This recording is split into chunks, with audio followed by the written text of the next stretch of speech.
జగదేక వీరుడైనటువంటి అర్జునుడికి జగద్గురువు అయినటువంటి శ్రీకృష్ణ పరమాత్మ వారికి పాదపద్మాలకు నమస్కారం. ముందు మనకి చావుని ముందే అంచనా వేయొచ్చు మనం.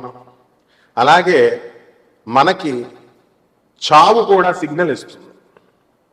దాన్ని మనం గ్రహించగలిగేటటువంటి కెపాసిటీ మనం పెంచుకోవాలి. దానికోసమే ఈ మెడిటేషన్లు, ఈ పూజలు, పునస్కారాలన్నీ. ఇప్పుడు ఒక వ్యక్తి ఉంటాడు, తెగ పూజలు చేస్తున్నాడు, మోక్షం వచ్చేస్తుంది అంటారు. మోక్షం ఏంటి? మోక్షం ఏంటి? దాని డెఫినేషన్ ఏంటి అసలు? స్వామీజీలందరూ వెళ్ళి నాకు ఇల్లు కావాలని అడిగామనుకో, వాళ్ళు ఏమంటారు? వాడు ఇల్లులు కట్టుకుంటాడు. మంత్రగాళ్ళు వీళ్ళు వాళ్ళు ఇల్లులు కట్టుకుంటారు, కానీ మీకు ఇల్లునిచ్చే కెపాసిటీ వాళ్ళకు ఉంటుందా? ఉండదు. అందువల్ల వాళ్ళు ఏం చేస్తారంటే టాపిక్ని డైవర్ట్ చేయడం కోసం పరమాత్మ ఉన్నాడు, మోక్షం కోసం సాధన చేయి, ఇలా డైవర్ట్ చేస్తారు. కాబట్టి మనము జన్మ ఎత్తిన తర్వాత మనకి ఆటోమేటిక్గా మన సాధన మనకి తెలుసు. అదే రమణ మహర్షుల వారు చెప్తారు. భగవాన్ రమణ మహర్షుల వారు తిరునావెల్లిలో ఆయన ఏం చెప్తారంటే, నిన్ను నువ్వు తెలుసుకో అంతే. నిన్ను నువ్వు తెలుసుకున్నావంటే నువ్వు ఎక్కడి నుంచి పుట్టావు, నువ్వు ఇప్పుడు జీవితం జీవిస్తున్నావు, ఎక్కడ చచ్చిన తర్వాత ఎక్కడో పోతున్నావు, దట్స్ ఆల్, మ్యాటర్ క్లోజ్. ఈ ప్రపంచం అంతా నీ వెనక వస్తుంది అంటారు. ఆయన 5వ క్లాస్ చదువుకున్నాడు, అందగాడు కాదు. అయినా సరే ఇప్పటికి కూడా కొన్ని లక్షల మంది విదేశీ భక్తులతో సహా ఎందుకు వెళ్తున్నారు అరుణాచలం? మన రమణ మహర్షి, భగవాన్ రమణ మహర్షుల వారి దర్శనం కోసం. నిజమైన యోగులు ఇలా చెప్తారనమాట. మిగతా వాళ్ళంతా డూప్లికేట్ బాబాలు, డూప్లికేట్ స్వామీజీలు, డూప్లికేట్ మంత్రగాళ్ళు. వీళ్ళు చెప్పేది ఏంటంటే సాధన చేసుకో, మోక్షం వస్తుంది. ఎవరికి కావాలి నీ మోక్షం, ఎవరికి కావాలి నీ సాధన అని అడిగేటటువంటి దమ్ము, ధైర్యం, వివేకత ఈ చెత్త ప్రజలకు ఉండదన్నమాట. కాబట్టి మీకు చావు సిగ్నల్ ఇస్తుంది. అది పురాణాల్లో చెప్పబడింది. ఏ అధ్యాయాల్లో, ఎక్కడ, ఏ పురాణంలో ఉందో కావలసినటువంటి వాడిని నన్ను అడగొచ్చు, నిర్మోహటంగా చెప్తాను. తల్లిదండ్రులకి దూరంగా వెళ్ళిపోతున్నారనుకో, వాళ్ళకి చావు అతి త్వరలో ఉంది అని అర్థం. అంటే పిల్లల్ని బాగా, అంటే అందరూ చూసుకుంటారు, విపరీతంగా చూసుకుంటారు, చూసావు చాలా మంది బాగా. అటువంటి వాళ్ళకి చావు దగ్గరగా ఉంది అనేది ఒక సిగ్నల్. ఎందువలన? Too much is too bad అన్న. ఈ ఎక్కువ ఎవరైతే అటాచ్ అయి ఉంటారో వాళ్ళకి దీపం ఉంటుంది చూసారా, ఆరిపోయే ముందు దీపం చాలా పెద్దగా వెలుగుతారు అనమాట, ఎక్కువ వెలుగునిస్తుంది, టపక్కన ఆరిపోతుంది. అంటే మళ్ళీ నేను రాలేను, మళ్ళీ నేను భార్యా పిల్లల్ని చూడలేను అని ఎన్నో రోజుల చచ్చిపోయిన తర్వాత ఆ చూపించే ప్రేమ ఇప్పుడు చూపించేస్తాడు భార్యా పిల్లల మీద. అలాగే తల్లిదండ్రులకు దూరంగా ఎందుకు వెళ్తాడంటే, చిన్న పిల్లాడిని మనం కనుక చూసుకున్నట్లయితే ఆ పిల్లోడిని వదిలి, తల్లిని వదిలి ఆ పిల్లోడు ఉండలేడు చిన్నప్పుడు. మన అందరం కూడా అలా ఒక 2-3 ఇయర్స్ ఉండలేము. ఆ తర్వాత ఏం చేస్తాం? స్లోగా డిటాచ్మెంట్ స్టార్ట్ అవుతుంది. పెళ్ళి అయ్యేసరికి తల్లిదండ్రులను మనం మర్చిపోతూ స్లోగా వస్తాం. అండ్ మన మరణం దగ్గరికి వచ్చినప్పుడు తల్లిదండ్రులను దూరంగా వదిలేస్తాం. ఎందుకంటే అది తట్టుకోలేనటువంటిది తల్లి ఒక్కతే. అలాగే మన తల్లి కనుక ఎవరికైనా సరే అనారోగ్యం చేస్తే ఇమీడియట్ మనం క్యాచ్ చేయగలుగుతాం. ఒక 4 రోజుల తర్వాత మనం మంచాన్ని పడతాం. అలాగే నల్ల కాకి ఎవరింటి మీదకైనా ఎక్కువ సార్లు గోడ మీద వచ్చి వాళ్తున్నా, అరుస్తున్నా, కంటిన్యూస్గా ఖచ్చితంగా మనకి చావు దగ్గరికి వచ్చినట్టే లెక్క. అలాగే శని, ప్రేతాత్మ, ఈ యొక్క ఈ ఆత్మలన్నీ కూడా పితృదేవత అనమాట ఈ యొక్క కాకి. అలాగే గొడ్లగోప ఇంట్లోకి వచ్చింది అనుకోండి, గ్యారంటీగా ఇంటి యజమాని మీరే పోతారు, మెయిన్ పర్సన్ పోతాడు, సంపాదించేవాడు పోతాడు. అది గొడ్లగోప వస్తే. అలాగే తీతువు పెట్ట అడిస్తే ఫ్యామిలీ పోతారు. యాక్సిడెంట్లో చూడండి, చాలాసార్లు ఒక పెళ్లికి వెళుతూ యాక్సిడెంట్ అవుతుంది. ఎందుకని మనం చాలా పెద్ద గొప్పోళ్ళుగా, చాలా ధైర్యస్తులుగా, మనమే చాలా మేధావులుగా ఫీల్ అయిపోతుంటాం. గట్టిగా జ్వరం వస్తే అమ్మే అంటాం ఒక 10 నిమిషాలకే. అదే మంచి బలంగా ఉంటే దేవుడున్నాడా ఏంటండి. మొన్న ఈ మధ్యన కర్ణాటక చెందినటువంటి ఒక వ్యక్తి గురించి, అరే మంత్రాలు లేవు, యంత్రాలు లేవు, భాగేశ్వర్ ధామ్ అని ఒకటి ఉంటుంది, కరోలీ సర్కార్ అని ఉంటాడు. వాడికి బుద్ధి లేదు, చీఫ్ మినిస్టర్లకు బుద్ధి లేదు, ముందు ఎమ్మెల్యేలకు బుద్ధి లేదు, ఎంపీలకు బుద్ధి లేదు. వీళ్ళంతా దేవుణ్ణి వదిలేసి వీళ్ళ దగ్గరికి వెళ్తున్నారనమాట. వీళ్ళే దేవుళ్ళని వీళ్ళ ప్రచారం చేయడం వల్ల, వీళ్ళ దగ్గరికి వెళ్ళడం వల్ల వాళ్ళు నిజంగా దేవుళ్ళ ఫీల్ అయిపోతున్నారు. కాబట్టి అందులో ఎంతో మంచిగా అలాంటివి నడవకూడదురా. ఫోన్ నెంబర్ చూసి పేర్లు చెప్తే ఏంటి లాభం, నీకేంటి లాభం? ఫోన్ నెంబర్ చూసి చెప్తే నీకేమైనా ఇల్లు వస్తుందా, జాబ్ వస్తుందా? లేకపోతే ఫోన్ నెంబర్ అవన్నీ జరిగిపోయినాయి. ఫోన్ నెంబర్ ఇచ్చిన తర్వాత ఆధార్ కార్డుని తీసుకుంటారు వాళ్ళు అనఫిషియల్గా.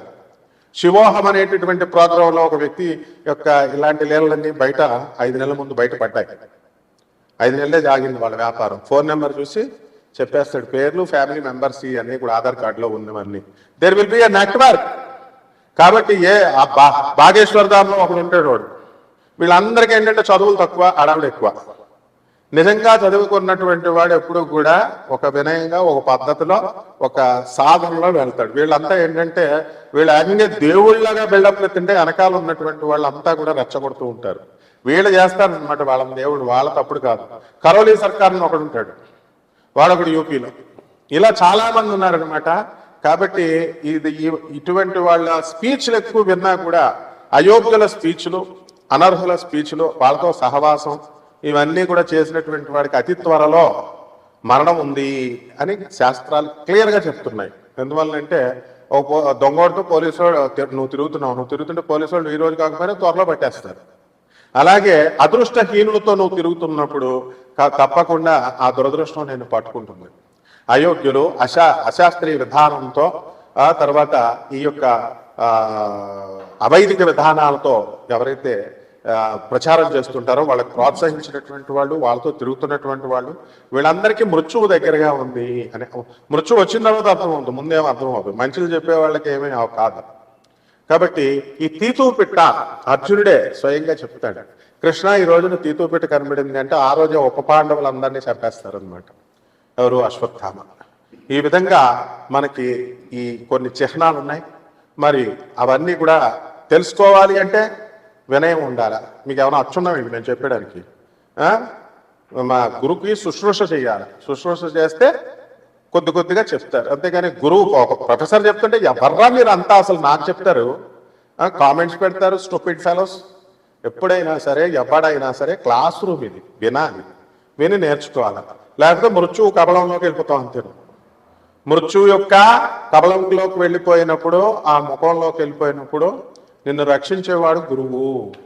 వాడే రమణ మహర్షి, వాడే పరమహంస యోగానందజీ, వాడే ప్రభాత్ రంజన్ సర్కార్. కాబట్టి ఈ ద్వాదశ జ్యోతిర్ రాశులకి ఏ విధంగా జరుగుతాయో మనం, కర్కాటక రాశి, ఈ కర్కాటక రాశి వారికి అష్టమ శనిగ్రహ ప్రభావం వల్ల మీరు ఫెయిల్ అయిపోవడం ఖాయం. ప్రతి పనిలో అడ్డంకి.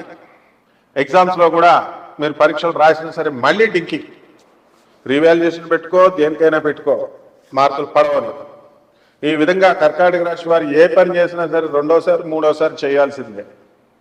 లేకపోతే పెళ్ళిళ్ళు. అందుకనే కర్కాటక రాశి వాళ్ళు ఆచితూచి జాగ్రత్తగా.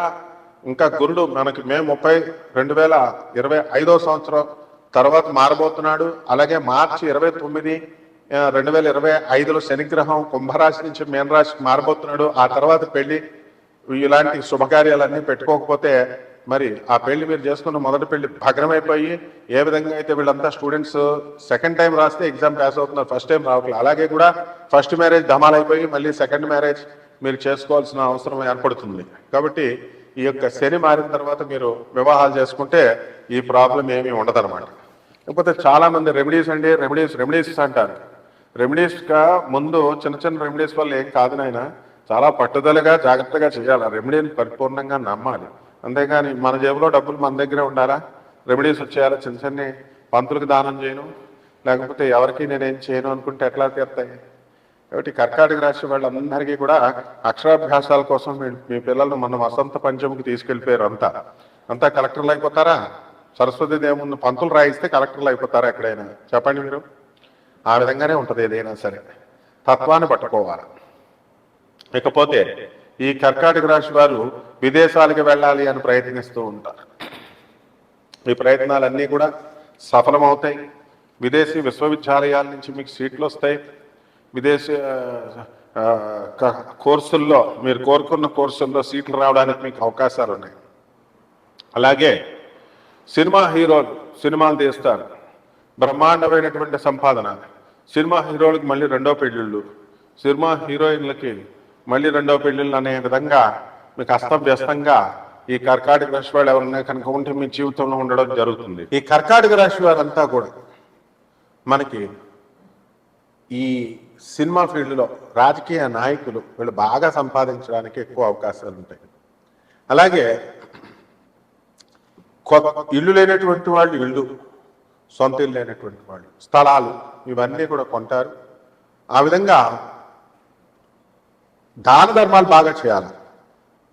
మన జాతకం బాగుపడాలన్నా మీరు ఎవరినన్నా తీసుకోండి, ఏమండి నాకు డబ్బులు రావట్లేదండి, డబ్బులు నిలబడట్లేదండి, అసలు రానోడు ఒక బాధ, నిలబడట్లేదు అనేటటువంటి ఒక బాధ. ఈ రెండు బాధలు కూడా ఈ కర్కాటక రాశి వారికి లేవు. ఈ కర్కాటక రాశిలో ఉన్నటువంటి స్త్రీలంతా కూడా తమ భర్తలు తమ దగ్గరే ఉండాలని, తమతో మాత్రమే కాపురం చేయాలని చెప్పేసి కేసులు వేయడం జరిగింది. మరి కేసులన్నీ కూడా మీకు పెండింగ్లో ఉన్నాయి. ఆల్రెడీ ఒక కేసులో గెలిచారు, మళ్ళీ భర్త అపీల్ చేసుకుంటారేమో అని గుండె దడదడ కొట్టుకుంటూ ఉంటుంది. వాడొక యూజ్లెస్ ఫెలో ఆ భర్త. పెళ్ళాం మీద కేసులు వేసేటటువంటి వాడు, మీరు వేసారంటే ఒక అర్థం పర్థం ఉంది లేడీస్, వాడికి ఆడంగా వదివైతేనే కేసు చేస్తున్నాడు. కాబట్టి అటువంటి వాళ్ళకి అనుకూలంగా కేసులు అనేటటువంటివి రావు, మీకే అనుకూలంగా మీకు గెలవడం జరుగుతుంది. ఇక పిల్లల దగ్గరికి వచ్చేసరికి పిల్లల గురించి తెగ ఆలోచిస్తూ ఉంటారు మీరంతా కూడా కర్కాటక రాశి వారు. అనవసరమైనటువంటి స్నేహాలు చేస్తూ ఉంటారు. కాబట్టి జాబుల్లో ప్రమోషన్స్ కోసం ఎదురు చూస్తూ ఉంటారు. అవన్నీ కూడా బ్రహ్మాండంగా అవుతాయి. కాబట్టి ఈ కర్కాటక రాశి వారంతా కూడా ధూమ్ధామ్గా ఈ నెల, ఈ సంవత్సరం అంతా కూడా జీవితాన్ని చేయడం అనేటటువంటిది జరుగుతుంది. ఇక ఈ కర్కాటక రాశి వారు చేసుకోవాల్సినటువంటి పరిహారాలు స్వల్పంగా ఏమిటండి అంటే, ఈ శని జపం చేయండి, శని స్తోత్రాలు చదవండి, శనికి కిలోంపావు నల్ల నువ్వుల్ని నల్లని వస్త్రాన్ని ఇచ్చి పేద బ్రాహ్మణులకి మరి శనివారం నాడు ఉదయం 8 గంటలకు దానం చేయండి. అలాగే పేద రావి చెట్టుని చూసుకోండి, ఆ రావి చెట్టుకి చక్కగా బకెట్ నీళ్ళు పోస్తూ ఉండండి. అలాగే ఆ రావి చెట్టుకి ఒళ్ళు బద్దగించకుండా రోజుకు 108 సార్లు మీరు ప్రదక్షిణలు చేసుకోండి. చూడండి, మీరు అనుకున్నవన్నీ పనులు కూడా పూర్తి అయిపోతాయి అన్నమాట. కాబట్టి నేను చాలామందిని చూశాను. ఈ విధంగా మీరు ఈ స్వల్పమైనటువంటి పరిహారాలు చేసుకోవడం ద్వారా ఉజ్వలమైనటువంటి భవిష్యత్తును మీరు చేజిక్కించుకోగలుగుతారు. శుభమస్తు.